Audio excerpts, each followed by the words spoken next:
Hey everyone, today I wanted to go ahead and provide you a little bit of a tutorial guide for those new players who are choosing to jump into the PlayStation or Xbox versions of base Monster Hunter Rise. This is the game now, it's currently live. You can actually go ahead and check it out. It's live on Game Pass as well, so a lot of people will be jumping in. Not just people who decided to pick it up for the very first time or who are choosing to check it out on Game Pass, but also players who picked up the Nintendo Switch version of the game. Maybe they picked up the Steam version of the game and they are choosing to jump and start all over again, maybe finally with friends on a modern gen console. So in this video, I want to give you something of like 10 to 11 just simple tips that I think are going to make your experience a little bit better.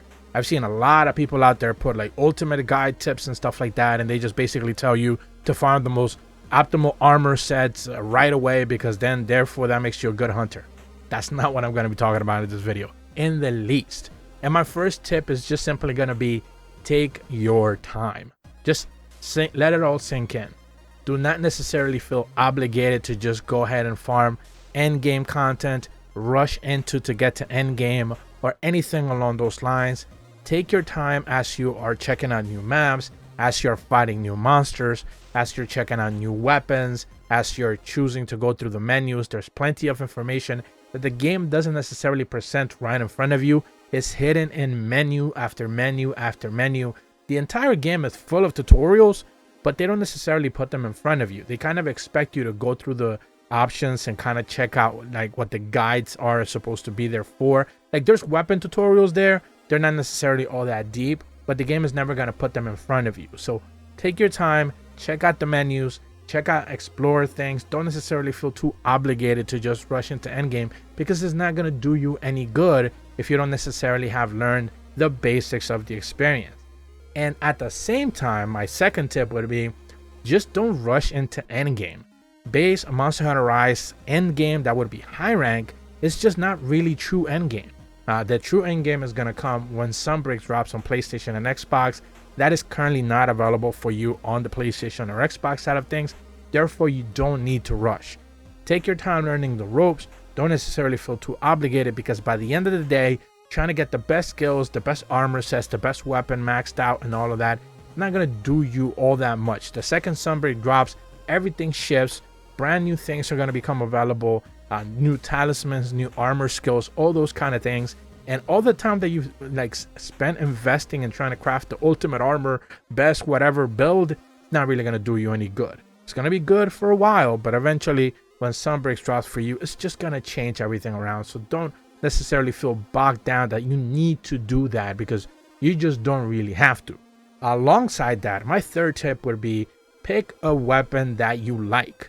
Not the one that people tell you to play. Just simply check out all the weapons, and you might be surprised that you find yourself using a weapon or enjoying a weapon that you didn't necessarily know or think you would actually like.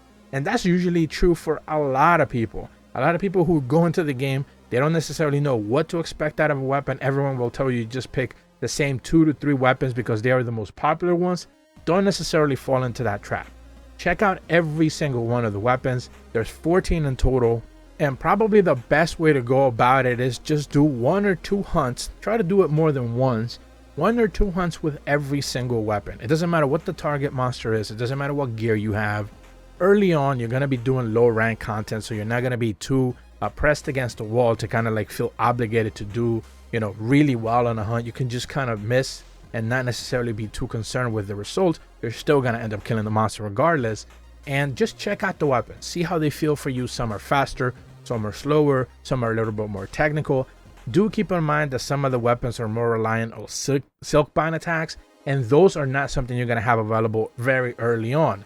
So maybe by the time that you reach quote-unquote endgame in base Monster Hunter Rise, some of those weapons are going to feel very different than from when you check them out early on. So maybe by then it would be another interesting point for you to go ahead and kind of go back, check out those weapons that you didn't necessarily really give a true chance because silkbind attacks, wire bug attacks and stuff like that are going to really change the way some of those weapons that you didn't necessarily think were any good or any viable for you are really going to change things drastically.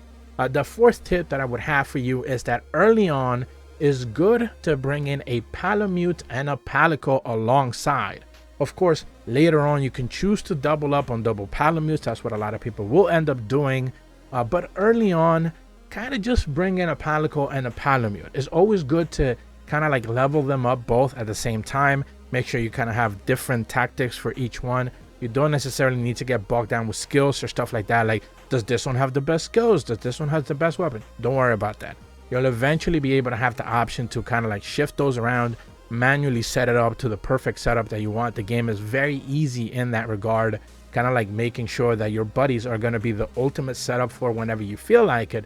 So early on, just kind of bring a palamute along to kind of course, traversal. They're going to help you get along the side of the map a little bit quicker and traverse the map faster. And palicos are very good for support. They're going to be there for heals. They're going to be there for gathering. They're going to be dropping traps. They're going to be doing a lot of things that the palamutes cannot necessarily do.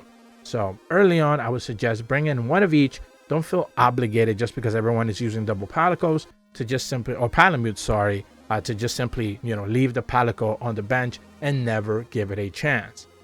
My next tip would be, once you find your footing, and this would probably be somewhere along the lines of when you are pretty much towards the latter half of low rank, shifting to high rank, to make sure you craft a high rank armor. This will help you stay alive the longest, especially when monsters kind of begin to hit a little bit harder. They become a little bit more aggressive.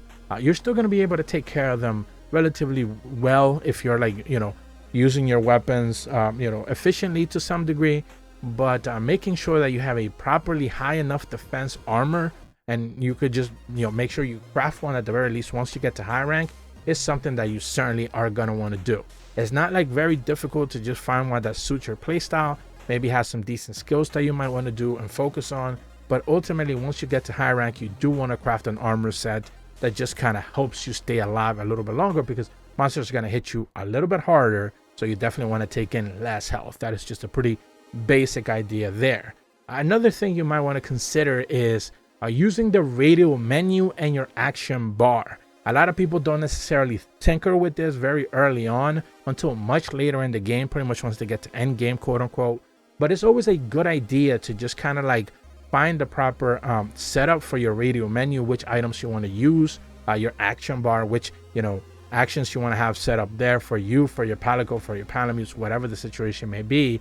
And it lets you also kind of customize your controller pretty much for any situations. Gets you used to shortcuts pretty early on, and they can be, a lifesaver in a bad situation. If you have to go through the action bar to kind of like find a potion, or if you have to go through the menu to find a potion, your radial menu will be able to take care of that on its own. So you just kind of like one button push, take care of an automatic potion that might save you in a really tricky situation. So making sure you kind of set up your radial menu again.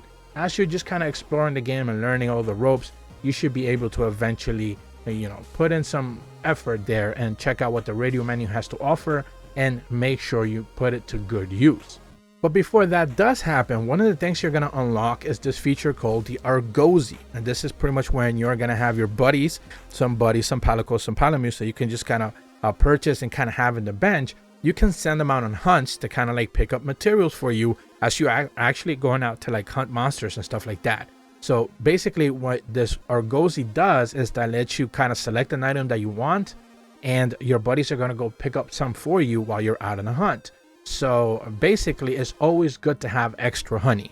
Honey is going to be really good basically because you're using it for mega potions. Mega potions are the bread and butter of staying alive. These are like the default heals. You're going to be able to carry 10 with you, and then you're going to be able to carry 10 basic potions. So in the beginning, you're going to carry both. You're going to have 10 potions, 10 mega potions. But eventually, chances are, although the game is very generous with giving you a ton of mega potions, you're probably going to eventually run out. So you're going to want to need to have a lot of honey stocked up. And if you're using the Argosy option, you're going to be able to find it with Rondine's sister. She's going to be able to get you all of those extra materials for you to be able to go ahead and have extra honey. Also, if you don't necessarily know that there's plenty of item packs available for you on day one as you load in, basically go to the Steelworks, speak to the courier cat, go all the way down to the add-ons options, and there's going to be a ton of things there. Event quests, item packs, a bunch of things that are going to be very helpful to you. So make sure you just claim all of them. They're all free. They're not going to charge you for anything.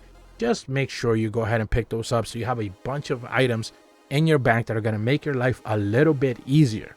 Alongside, the option for a buddy recon will also eventually become available later in the game, and all I'm going to suggest for you to do is make sure you pick one and place one on each one of the maps. The buddy recon is pretty much another kind of like spawn location that you can have in any one of the maps. Every one of the maps usually has two spawn locations, the base camp that you start in, or usually another location once you get to, I believe, other maps later in the game. I believe may end up having three. But if you have a buddy recon, pretty much it gives you a third option. So those maps that have two places where you can just kind of spawn in early on, or like teleport back and forth if you want to like move from the map to one corner to another, the buddy recon is going to be one of those options. So it gets you another spot that you can like kind of teleport to and basically be able to just traverse the world a little bit faster. So definitely check out the buddy recon option once it eventually becomes available, I believe in early high rank. And my last simple, very straightforward tip is don't feel intimidated. If you die, that's pretty much part of the process. It's a learning curve with this game. This franchise has been known for kind of being difficult for early, players, people who haven't necessarily checked it out. And there's no better learning tool than execution. So, do what you can. Don't necessarily feel like you're obligated to have to do a perfect hunt all the time. That's never really going to happen. You don't need to worry about that. And you'll quickly learn from your mistakes. Every time you make a mistake, you're going to notice it because the monster's going to punish you, kind of like Dark Souls in that regard. Especially a lot of people made those comparisons early on. This game is a little bit more forgiving than that.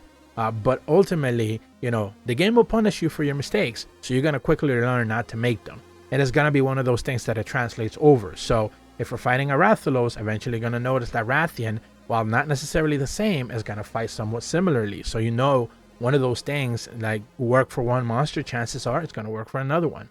So, keeping those things in mind and not necessarily feel intimidated by the size of the monster or whatever the story is trying to tell you, especially when you fight Magnum Malo for the first time. I remember early on the Nintendo Switch, Magnum Malo was kind of treated as like an early wall for people. They didn't necessarily know how to take care of it. You'll eventually be able to take care of it. Just take your time with it, hunt it. Don't feel like you need to rush. Once you find a weapon you enjoy, you should be able to have more than enough time to be able to get to that monster and take it down, and other monsters will eventually come along. Trust me, Valstrax, Crimson Glow Valstrax will eventually come for you later in the game. And if you want to talk about real walls, you'll have plenty of those later on. But for now, just take your time, don't feel intimidated, and have fun, because ultimately that's what this game is all about. And of course, check out the online experience. There's plenty of people going to be playing on PlayStation. Certainly, I think there's going to be more on Xbox due to Game Pass. So check out the online experience. If you need to do a specific quest, just jump online. Check it out. There's going to be plenty of people that are playing to help you out, and certainly reach out to the community. The forums, the subreddits, Twitter, whatever. There's plenty of people who are helpful. Plenty of these type of, like my channel, plenty of other YouTube channels who are more than helpful to try to get you onto the right place. And of course, if you have any questions, do let me know in the comments below. But that's about all the information that I have for you guys today. Certainly want to welcome everyone who decided to pick it up on the PlayStation and Xbox side of things. And welcome to Monster Hunter. Enjoy your time alongside it. If you're brand new to my channel, be sure to leave a like and subscribe. Hit the bell to receive notifications when the videos go up. And as always, thank you so much for watching. See ya.